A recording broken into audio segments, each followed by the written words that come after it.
Result publish हुए और सब में इस बार कट ऑफ हाई चला गया, कई लोगों का कई चीज़ मानना था। तो अप टू डेट जो बातें हैं, क्या सरकार के तरफ से या बीपीएससी की तरफ से जो चीज़ें हुई, खासकर 2-3 प्रमुख बिंदु की हम चर्चा करेंगे। और जितने भी साथी जो फ़ोन कॉल करके ये बता रहे हैं कि कल ही बैठक बुलाते, तो कल एक महत्वपूर्ण बैठक सेकेंड फेज की बहाली को लेकर, जो भाषा की अर्हता थी, यानी जो भाषा समाप्त किया गया पेपर में, सिर्फ 1 to 5 में रखा गया, बाद बाकी ऊपर की चीज़ों को छोड़ दिया गया। तो सारी चीज़ों पर आपके साथ हम मिल बैठकर बात करेंगे। और बैठक जो होगी वो गांधी मूर्ति, गांधी मैदान के पास होगी।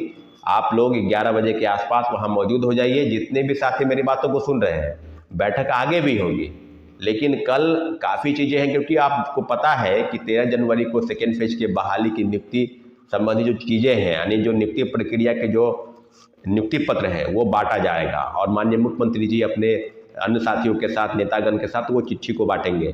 तो जाहिर सी बात है कि सेकेंड फेज की, लेकिन एक सूचना बहुत मेरे पास आ रही है कि जो प्रथम फेज की बहाली में जो डॉक्यूमेंट का वेरिफिकेशन हो रहा है, जिलों से जो सूची भेजी गई कि अब डॉक्यूमेंट का वेरिफिकेशन फिर से होगा, फोटो का मिलान होगा, थंब इम्प्रेशन होगा, तो सब जगह से मुझे लगता है कि फर्जीवाड़े की सूचना आ रही है कि जिन लोगों का, क्योंकि शिक्षा विभाग के ACS के पाठक द्वारा ये सूचना दी गई कि फर्जीवाड़े तरीके से कई लोग बहाल हो गए हैं।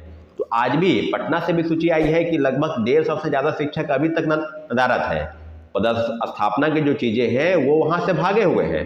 तो कहने का मतलब है कि जो फर्जीवाड़े तरीके से नियुक्ति प्रक्रिया अपनाई गई, और उन सब चीज़ों पर अब बिल्कुल अप टू डेट अगर आप चाहते हैं, तो ये बात क्लियर हो गया कि जो व्यक्ति परीक्षा में बैठा कोई और, नौकरी कोई और कर रहा है, और अब जो फोटो का मिलान या आधार कार्ड का मैचिंग या आदि आदि कई चीज़ों का जो मिलान हो रहा है, तो वही फर्जीवाड़े तरीके से फिर उन्हीं लोगों को बहाल किया जा रहा है, क्योंकि वो व्यक्ति उसको साथ में लेकर जा रहे हैं। और जो प्रक्रिया, तो जिले स्तर से जो भ्रष्टाचार का जो आंकड़ा है वो हाई लेवल पर है।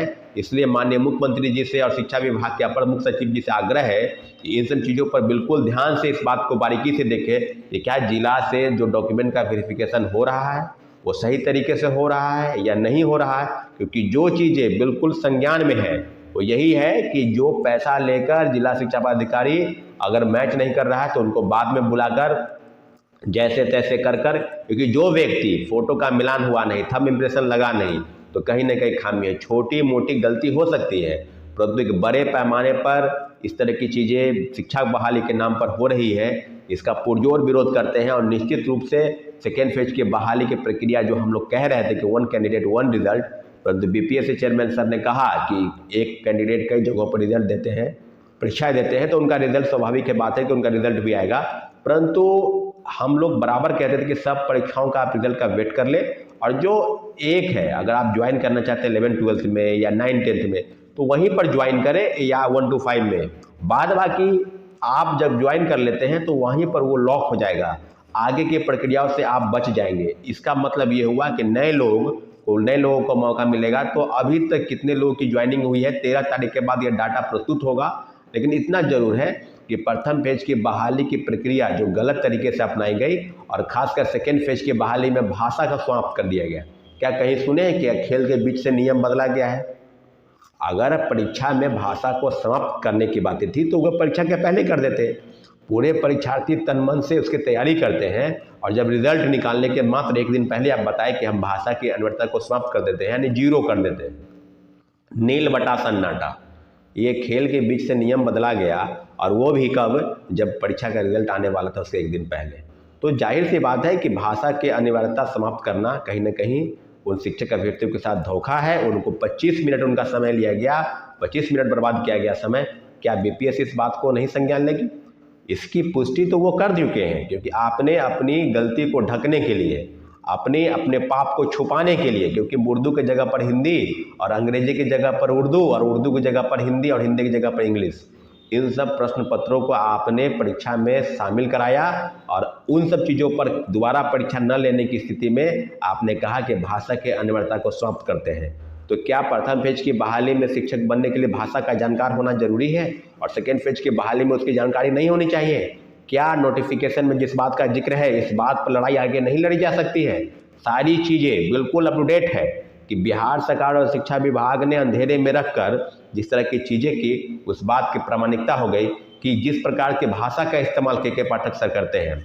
अभी एक उदाहरण है कि तुम्हारी औकात क्या है। मध्य प्रदेश के एक कलेक्टर ने एक ट्रक ड्राइवर के साथ बदतमीजी की हिट एंड रन मामले में, और उनको पता चल गया कि किसकी क्या औकात है। उन्होंने कहा, ड्राइवर ने कहा कि हाँ बात सही है कि मेरी औकात क्या है, लड़ाई तो इसी की है। कोई व्यक्ति इतने बड़े पद पर बैठकर और इस तरह की भाषा के इस्तेमाल करे, तो माननीय मुख्यमंत्री मध्य प्रदेश सरकार ने बिल्कुल सही फैसला किया और उस डीएम को, जिलाधिकारी को वहाँ से हटाया गया।